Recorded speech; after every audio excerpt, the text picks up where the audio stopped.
Abby? Ma? Abby, sino siya? Manliligaw ko po. Anong maliligaw? Ang dami namang mas pogi at mayaman dyan na maliligaw mo, di ba? Manliligaw ko pala. Hindi ka tulad niya. Mukhang ewan. Tapos, mukha pang abno. Ang badi-badi po, Morma. Kung sinagot niya sana ako, di sana ang swerte niya sa akin. Ano naman sana ang swerte ni Abby sa'yo? Pogi na. Tapos may pera pa. Yun pala yung sinasabi ni Lovely. Pili na nga lang siya. Yun pa. Wala ka ng kawala ngayon. Bakit nyo kami pinagtatawanan? Hindi ba nakakatawa na may kasama kang abno? Ba't naman kasi yan ang pinili mo? Mahawa pa tayong kapangitan mo.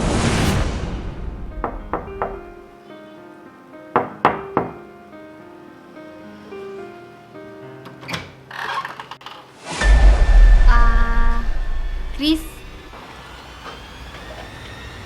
Hi, Abby.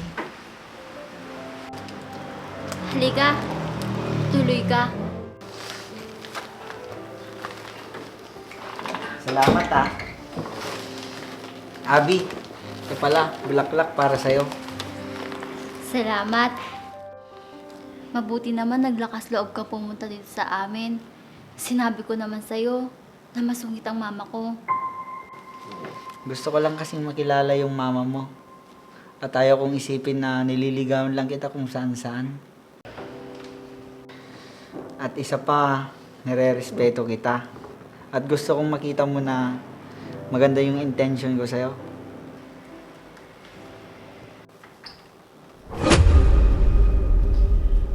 Abby? Ma?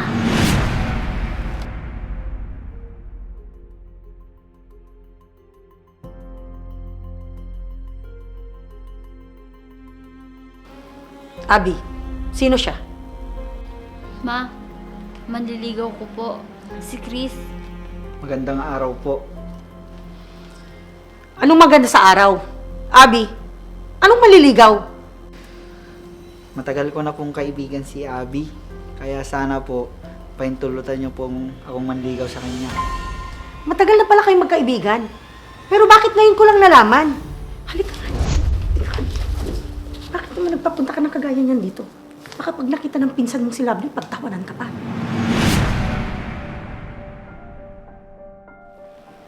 Nakita mo naman yung itsura niya.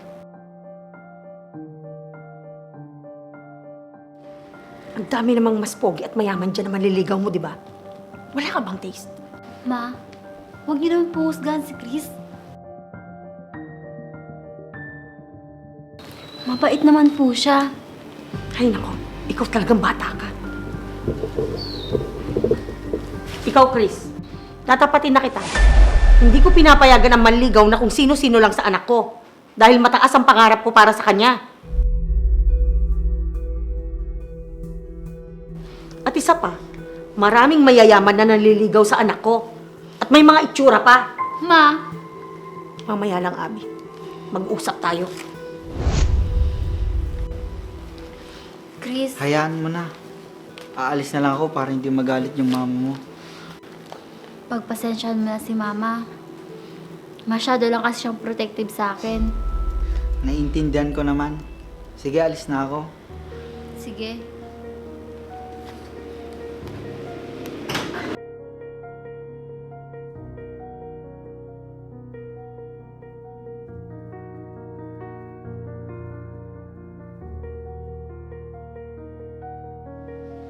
Pasensya ka na kung hindi ako nakabisita sa'yo palagi, ah. Okay lang yon. Busy lang din naman ako lagi sa school. Sino yung kasama ni Abby? Malapitan nga. Abby, Lovely, ikaw pala. sino yung kasama mo?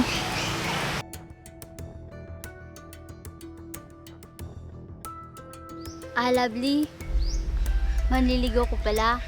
Si Chris. Ano? Manliligaw mo to? Sa dinami-dami ng manliligaw mo, Abby. Yan pa talaga yung pinili mo? Mamili ka naman. Hindi kayo bagay. Lovely, huwag ka namang ganyan sa kanya. Marangal na tao si Chris. Isa pa, Hindi ako kagaya mo, na magkaka-boyfriend na nga lang. Mayabang pa. At least gwapo naman. Hindi ka tulad niya. Mukhang ewan. Tapos mukha pang abno.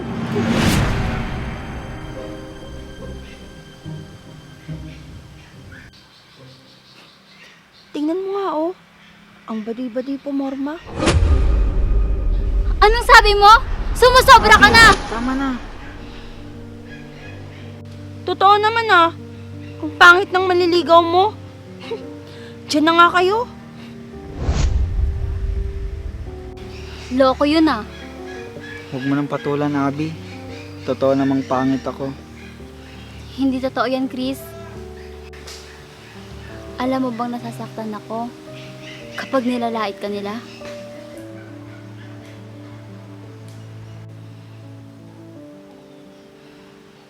Dahil mahal kita.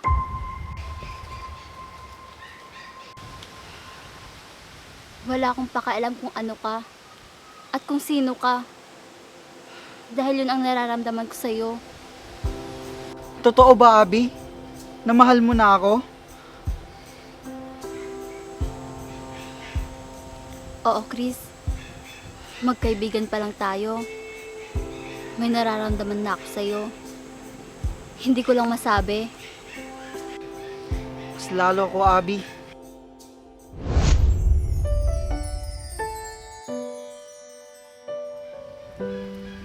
So, paano, Abby?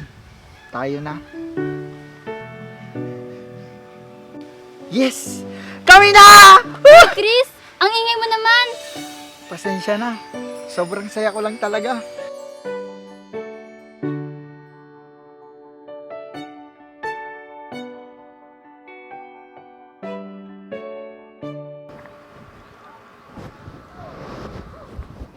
Lovely!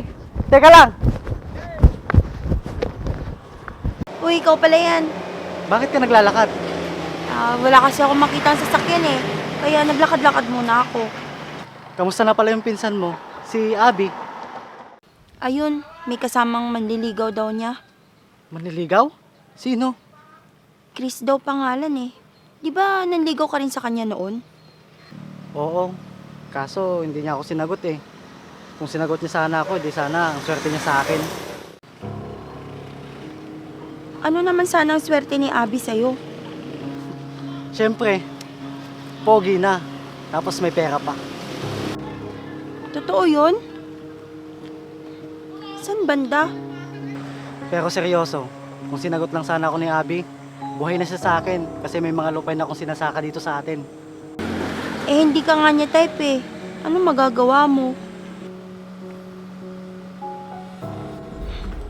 Hay nako, alam mo, kung ako kay Abby, ikaw na lang sana yung sinagot niyang manliligaw kesa naman dun sa isa niyang manliligaw ngayon. O siya, sige na nga, uuwi na ako. Ano kaya yung sinasabi ni Lovely? Mapuntahan niya si Abby.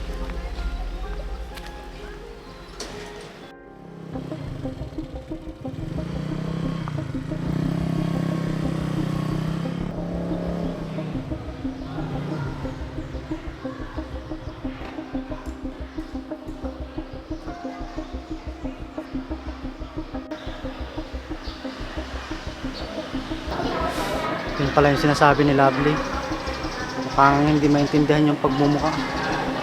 Pipili na nga lang siya. Yun pa. Hoy! Sino kayo? Wala ka ng kawala ngayon!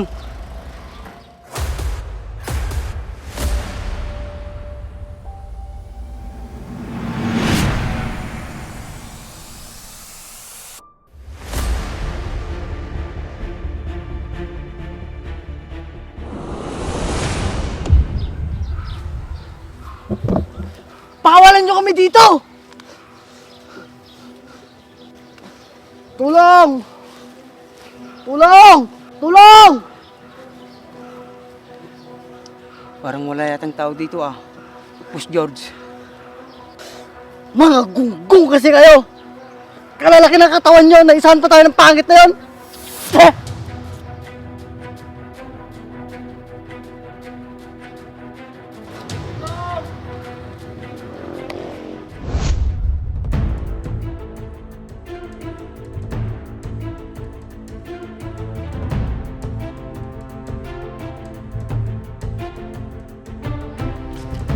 Abby, Chris, bakit ngayon ka lang?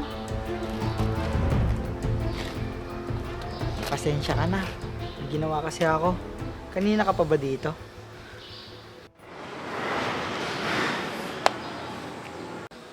Medyo kani-kanina lang. Bakit mukhang pag napagod ka? Saan ka ba galing? Naglakad lang kasi ako. Kumain ka na ba? Oo, nagmerienda na ako kanina. Teka lang. Bakit ang forma mo?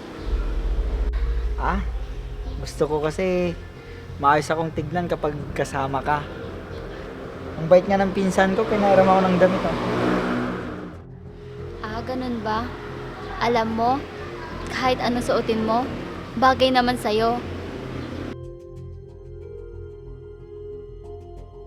Siguro naman, matatawa na yung mga ugok na yon.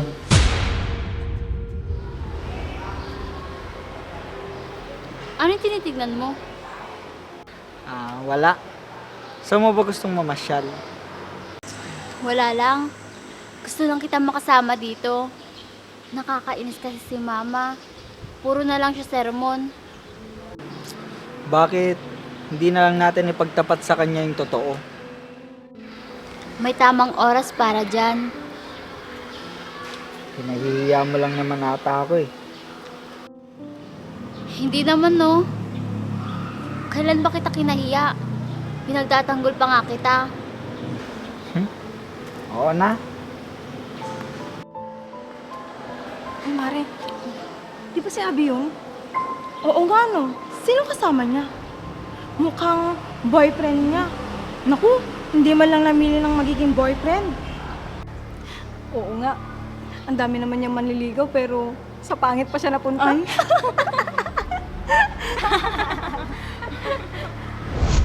Hoy! Pinagtatawanan niyo ba kami? Tara, lapitan natin. Tara, masyadong matapang to eh.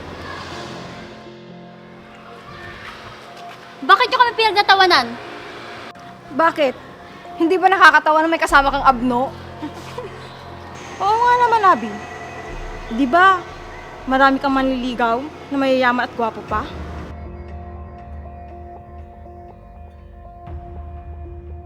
Ba't naman kasi yan ang pinili mo?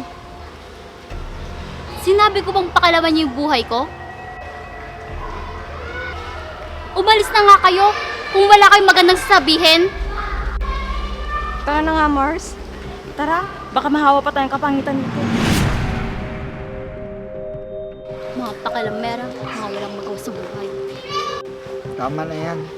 Ang importante, mahal mo ako. Kahit ganito pa yung itsura ko. Alam mo ba, Chris? Hindi ako tumiting sa panlabas na anyo, kundi sa kagandahang kalooban ng isang tao. Paano kaya kung malaman niya ang tunay kong pagkatao? Hoy, Chris! Natulala ka na dyan. Iniisip mo pa ba yung mga babae kanina? Ah, hindi. Wala na akong pakialam sa mga yon. Ang mahalaga, mahal mo ako at mahal kita. Hindi mangyayari yon. Kahit anong mangyari. Talaga? Paano kung Kung ano, malaman mong bakla ako? ikaw talaga. Puro kakalokohan.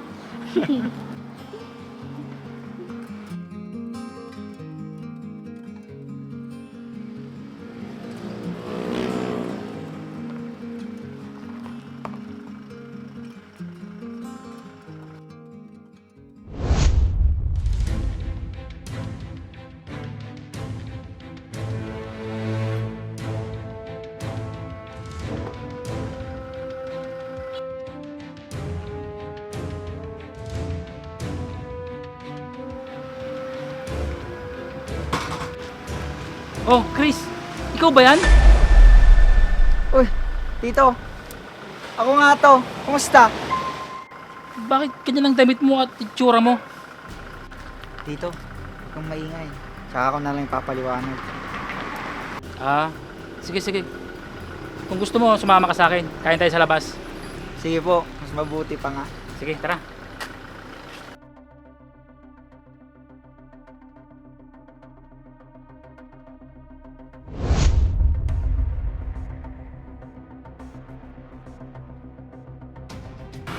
Si Chris yun ah.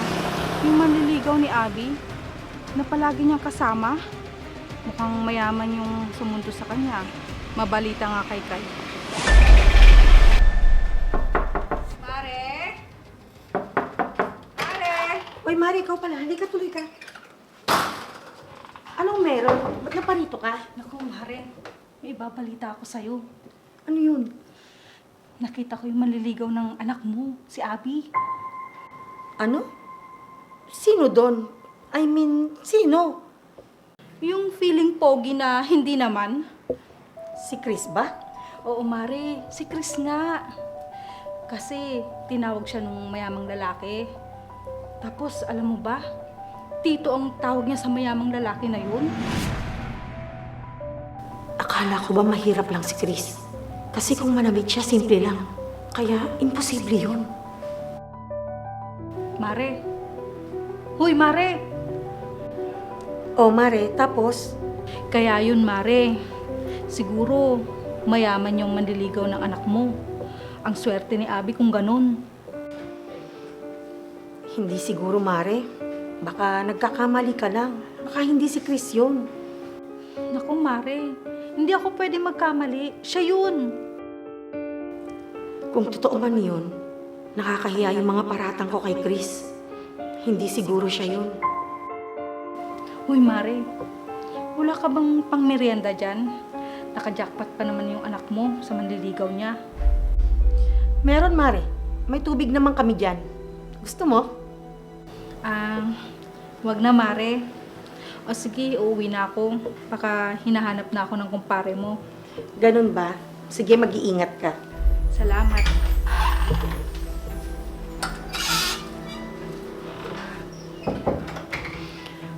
Akala ko naman magandang balita. Yun pala, magchichismisan lang. Tsaka, imposible yung nakita ni Maring Mitch. Nakita ko naman ang itsura ni Chris. Mukhang inimbento.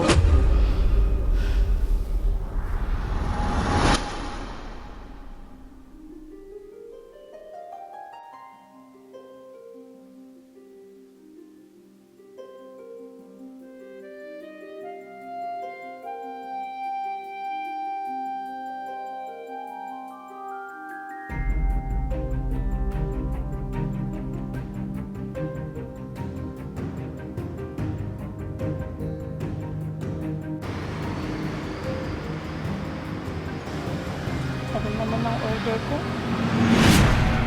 Ay, si Chris yun ah.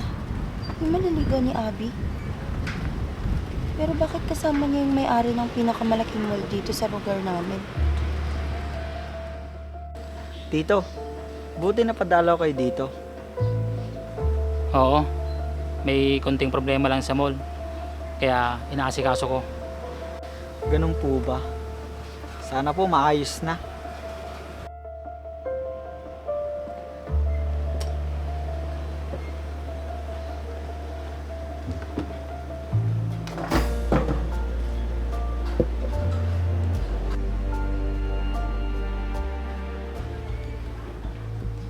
Siya nga pala. Kumusta ang business mo dito?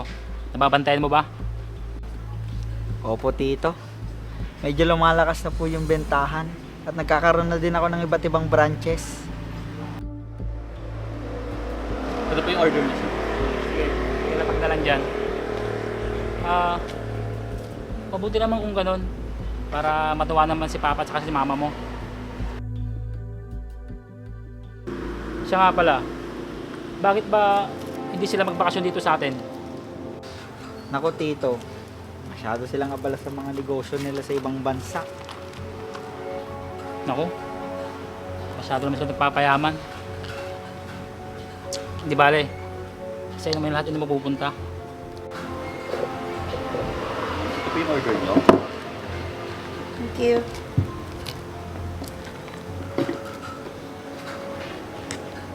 Ibig sabihin, mayaman ang pamilya ni Chris?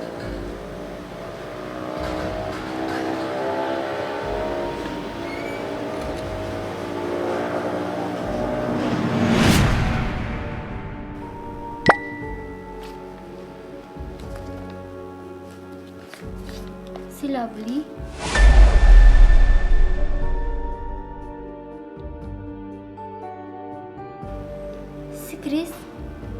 nalaman niyang isang may-ari ng mall?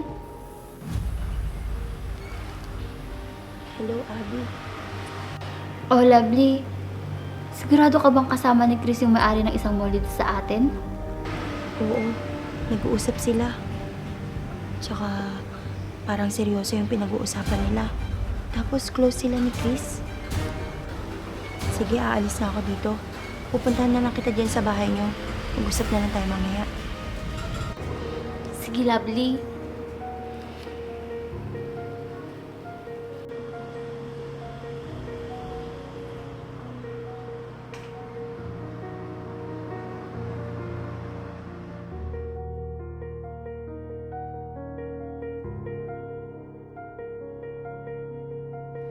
Tito, hanggang kailan po pala kayo dito? Baka sa isang buwan pa ako babalik sa Amerika. Ganun po ba? Sana po makauwi po sila mama at papa dito bago po kayo umalis. Para makapag-banding naman po tayo together. Kaya nga, Chris, matagal ko na rin silang hindi nakakasama. Siya nga pala, bakit wala ka pang girlfriend? Meron naman po tito, kaso Kaso hindi po niya alam ang estado ko sa buhay. Nagpapanggap po kasi ako bilang mahirap. kaya ganyan ang itsura mo. Muntik na kitang hindi nakilala. Bakit mo naman ginagawa yun, Chris? Dati po kasi tito, may mga nakarelasyon ako. Lahat po sila, pera lang yung habol sa akin.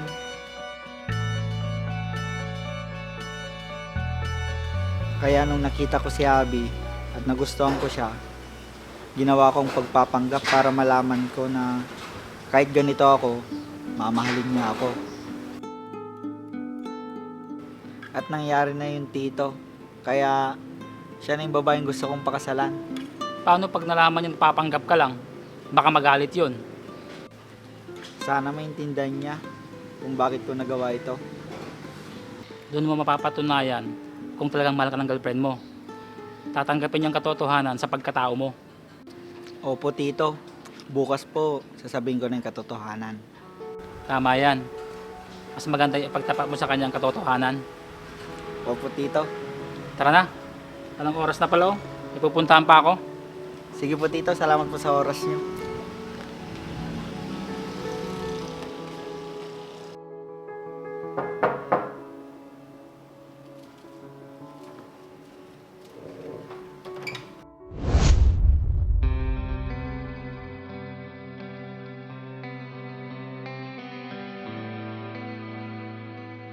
Chris?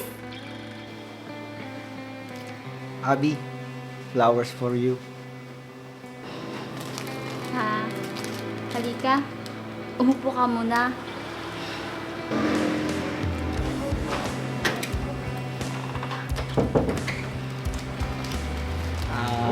Abby, pasensya ka na kung nagpanggap lang ako noon. Ang totoo niyan, nagulat ako, Chris. Pero, bakit mo ginawa yon? Kasi dati, niloko ako ng mga babae. Pera lang pala kasi yung habol nila sa akin. Kaya, naisipan kong magpanggap na lang na pangit at mahirap lang. Alam mo naman siguro yung ugali ko. Hindi ako ganong klaseng babae, di ba? Oo, alam ko. At napatunayan ko yon. Bakit tinuloy mo pa yung pagpapanggap mo?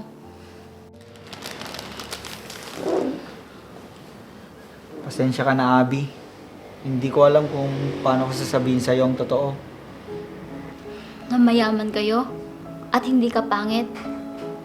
At ang tito mo ay isang mayaman na may-ari ng isang mall. Paano mo nalaman? Narinig kasi ni Lovely yung pag-uusap nyo. Nung nandun siya sa cafe, kasama mo yung tito mo. Alam mo na rin palang totoo. Abby, huwag ka sanang magagalit sa akin ha. Gusto ko sanang ipakilala sa yung tito ko kung papayag ka. Nakakahiya naman sa tito mo. Baka hindi niya ako matanggap. Dahil hindi kami mayaman katulad nyo. Abby, Hindi naman mayaman ang gusto kong makasama habang buhay. Anong ibig mo sabihin, Chris? Alam mo, gusto kitang pakasalan dahil mahal kita at walang makakapigil nun. Abby, sino yung bisita mo? Ma? Magandang araw po. Alam mo, namumukhaan kita. Chris, ikaw ba yan? Opo, tita. Totoo nga ang chismis. Ma, saan ka na naman nakasagap ng chismis? Tita, pasensya na po kayo kung nagpanggap ako. Nasabi ko na din po kay Abby yung buong katotohanan. Tita, kung papayagan niyo po sana ako, gusto ko po sanang pakasalan tong anak niyo. Matagal ko na po talagang balak pakasalan si Abby. Nako, iho. Si Abby ang dapat na tanungin mo dyan, hindi ako. Dahil siya ang makikisama sa'yo. Kung papayag siya, papayag na rin ako. Talaga po? Narinig mo yun, mahal? Oo na. Si Mama lang ang hinihintay ko na pumayag sa gusto mo. O siya, sige na. Tama na ang drama. Mamaya ka na umuwi at ipagluluto ko kayo ng masarap na ulam. Salamat po. Sige, maiwan ko muna kayo.